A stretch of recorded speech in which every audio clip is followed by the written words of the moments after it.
Social media पर एक video viral हुई है जिसमें मुल्क की राजधानी दिल्ली में जमात इस्लामी हिंद के अल-शिफा अस्पताल के निज़ाम पर यानी सिस्टम पर उंगलियां उठाई गई हैं, ख़ास तौर पे ज़रूरतमंद मरीज़ों के ताल्लुक़ से।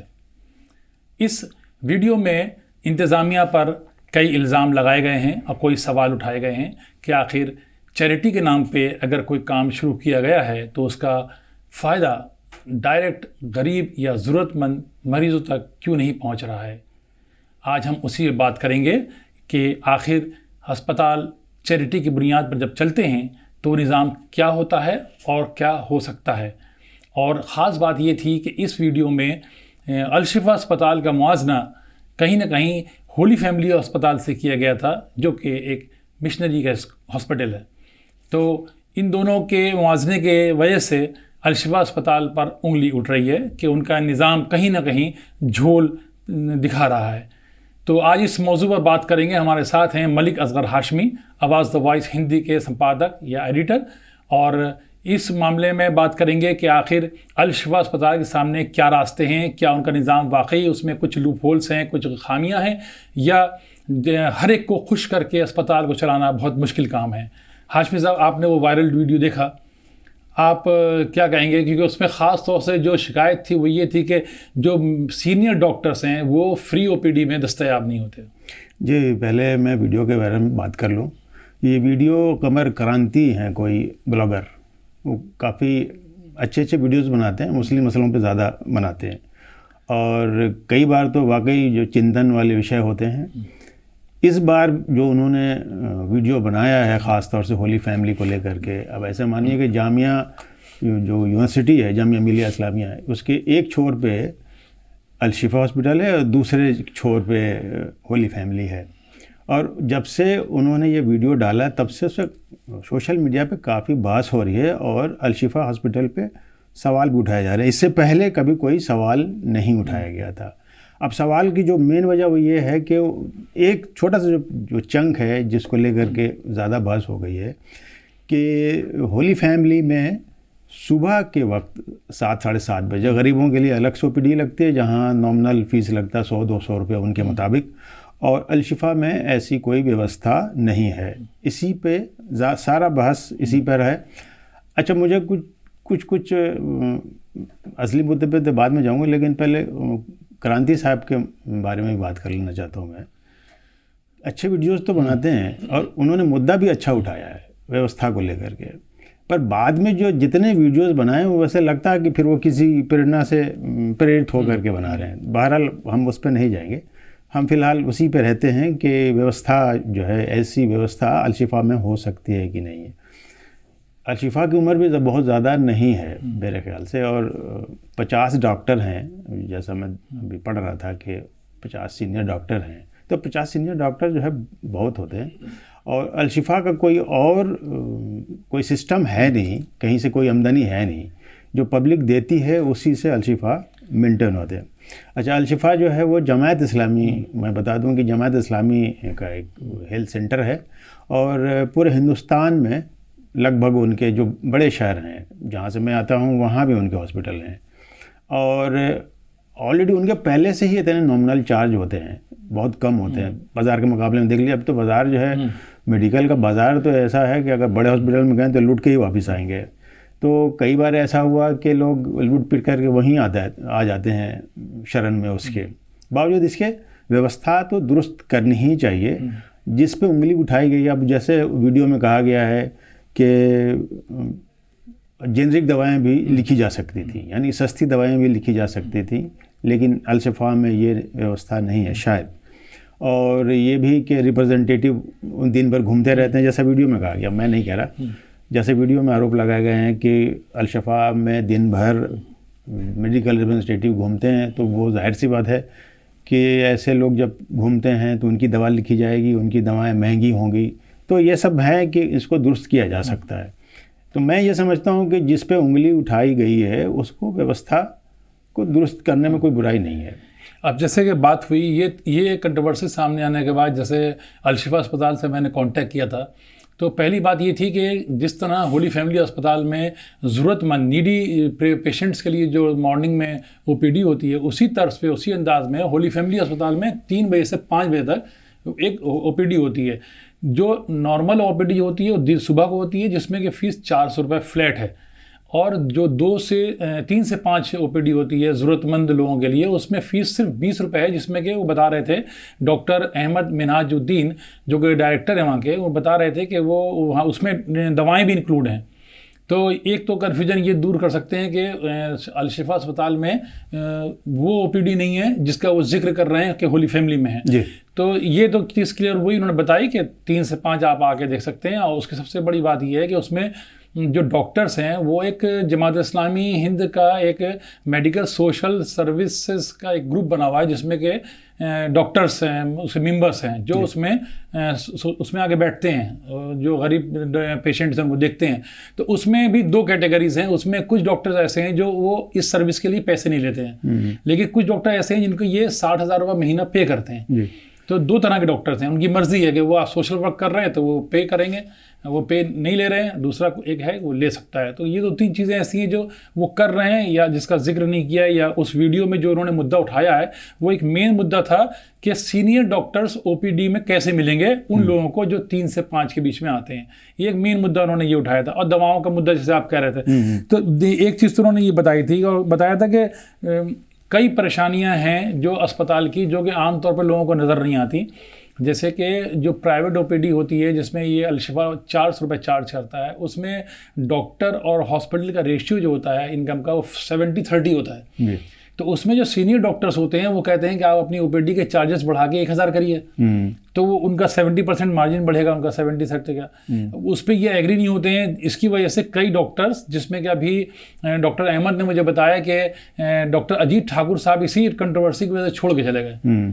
तो कहीं ना कहीं हॉस्पिटल को इस टाइप की प्रॉब्लम का भी सामना करना पड़ रहा है इसमें। देखिए, हॉस्पिटल चलाना कोई आसान काम नहीं, वो भी चैरिटेबल हॉस्पिटल। अगर किसी का प्राइवेट हॉस्पिटल है तो उसमें पैसे भी लग जाते हैं, बाहर से भी पैसे आ जाते हैं, बैंक भी फाइनेंस करते, सब कुछ होता है। और जिस हॉस्पिटल से आमदनी ना हो, ज़ीरो पे चल रहा हो, तो उसके लिए मैनेज करना हर चीज़ मुमकिन नहीं है। अच्छा, डॉक्टर जो है वो भी 10 साल पढ़ाई करके आता है, 12 साल पढ़ाई करके आता है, तो वो भी चैरिटी करने नहीं आएगा। उम्मीद है वो सोच के आएगा कि हम जहाँ जा रहे हैं वहाँ कमाई हमारी हो। तो एक तो वो मसला है ही। अब मसला ये है कि सिर्फ मैं इसकी बात नहीं कर रहा हूँ, शफा जैसे हॉस्पिटल की बात नहीं कर रहा हूँ मैं, सारे जो जितने भी NGOs टाइप के जितने भी चलाते हैं, क्लिनिक चलाते हैं या हॉस्पिटल चलाते हैं, मेरे ख्याल से उन सबको ऐसी समस्याएं झेलनी पड़ती होंगी कि महंगी दवाएं लगातार महंगी होती जा रही हैं, डॉक्टर लगातार, पढ़ाई चूँकि महंगी पढ़ाई है तो डॉक्टर भी फीस ज़्यादा लेगा ही लेगा, ये तो सीधी सी बात है। और कोई भी आदमी जब हम कोई बिजनेस में पैसे लगाता है तो मुनाफे का इंतज़ार होता है कि सब हम जो काम कर रहे हैं उससे मुनाफा होगा। उसका कुछ हिस्सा, मुनाफे से कुछ हिस्सा ज़रूर निकाल सकता है चैरिटी के लिए, पूरी ज़िंदगी चैरिटी में नहीं बिता सकता।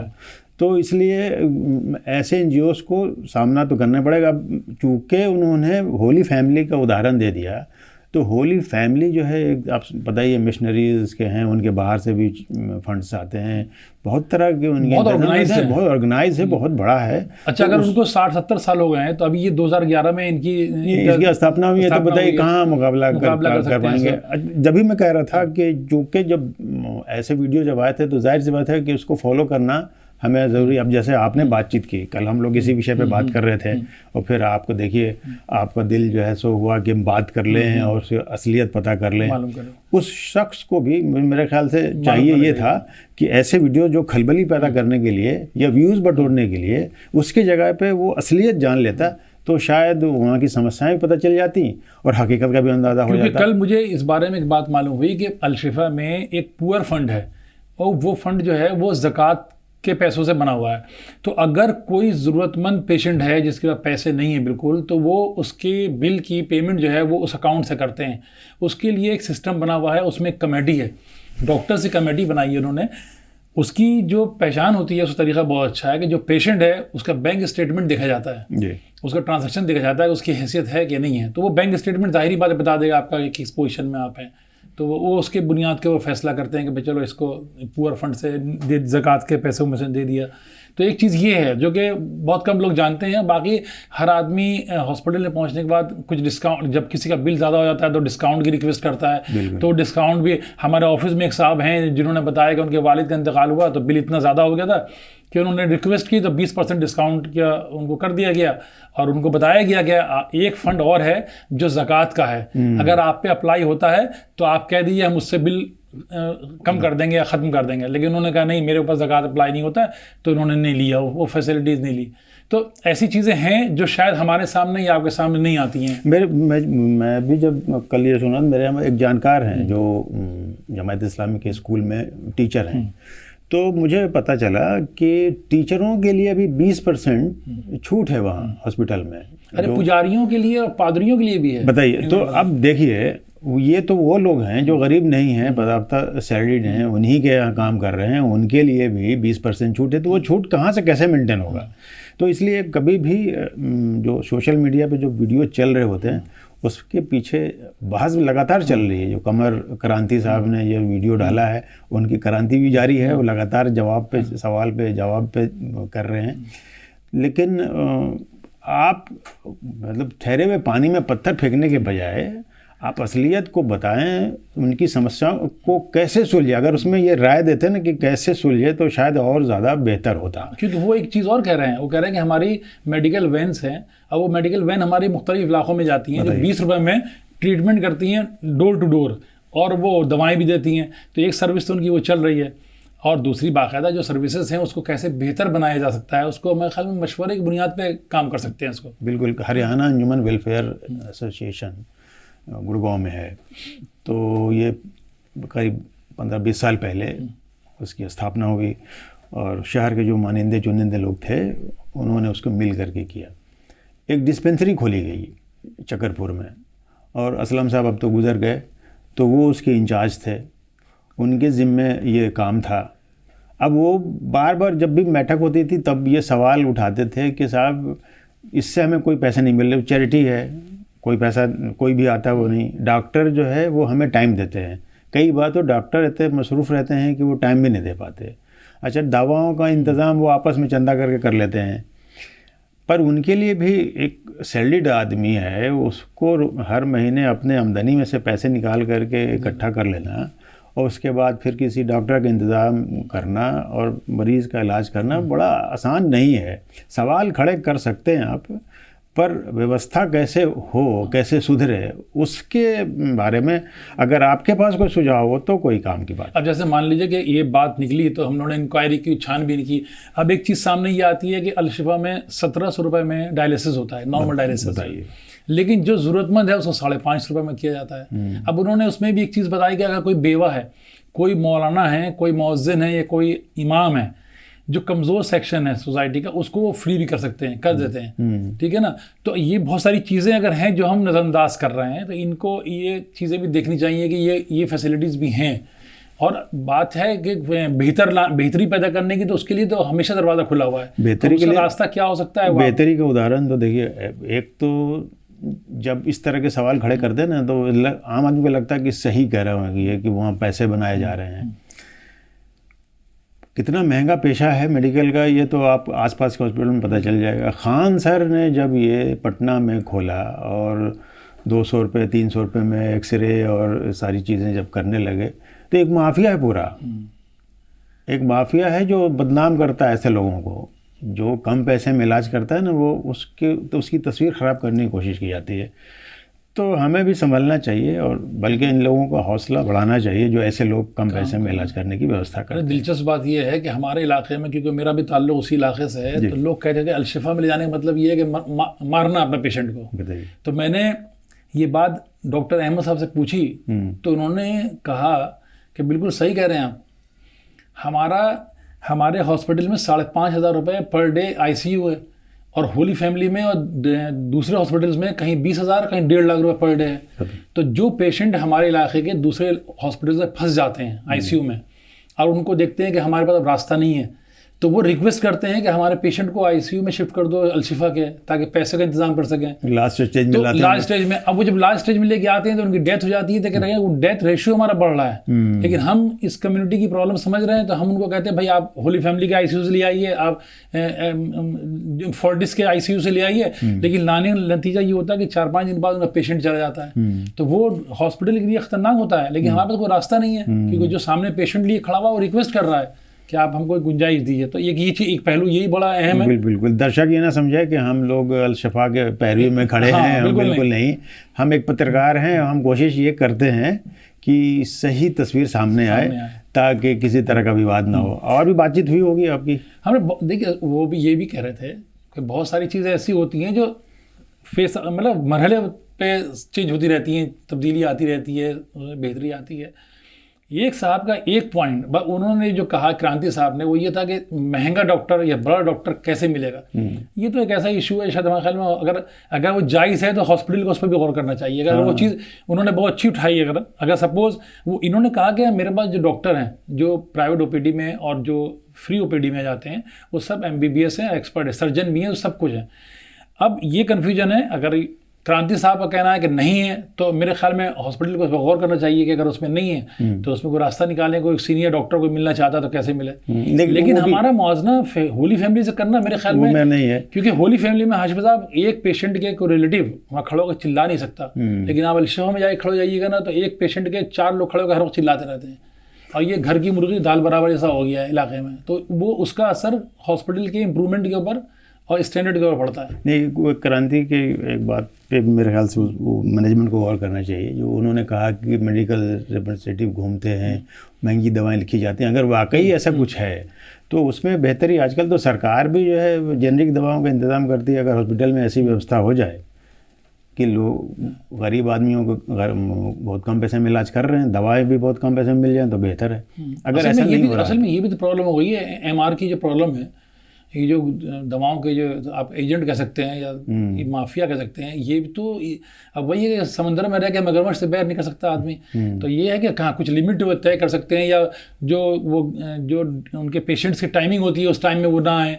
ये असर होता है, बहुत इरिटेट होता है आदमी के, कभी MR आगे चला गया, पेशेंट बैठा हुआ है, उससे पहले MR चला गया, तो आदमी के दिमाग में, देखिए डॉक्टर, वकील और पुलिस, ये 3 पेशे ऐसे हैं कि जब भी आदमी जाता है शक की बुनियाद पर ही जाता है कि डॉक्टर तो ले ही लेगा, लूट ही लेगा, वकील तो खा ही जाएगा, बर्बाद कर देगा, पुलिस वाला तो केस नहीं होगा तब भी बना ही देगा। मतलब आदमी भरोसा खो चुका है। तो इसको वापस लाने के बहुत से तरीके होते हैं।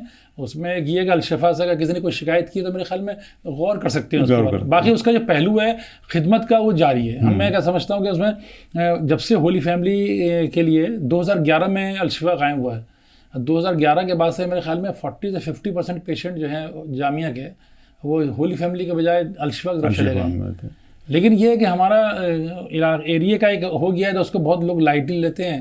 आप जमात का हाथ बढ़ाइए या मदद करिए, वो आपके ऊपर डिपेंड करता है। एक पहलू उसका बहुत ज़रूरी है कि क्या हॉस्पिटल जो ज़कात का फ़ंड है, उस फंड को अस्पताल को इम्प्रूव करने के लिए, उसमें फैसिलिटीज़ बढ़ाने के लिए इस्तेमाल करता है कि नहीं करता, ये नहीं मालूम। ये भी बात है, लेकिन ये ज़कात का अगर फैसिलिटी हम ज़कात के पैसे से इम्प्रूव करें भी तो वो हर आदमी पे लागू होगा कि नहीं होगा, ये भी बड़ा सोचने वाले। हाँ, ये मजहबी पहलू है कि हम जैसे लोग उसका इस्तेमाल कर सकते हैं कि नहीं कर सकते।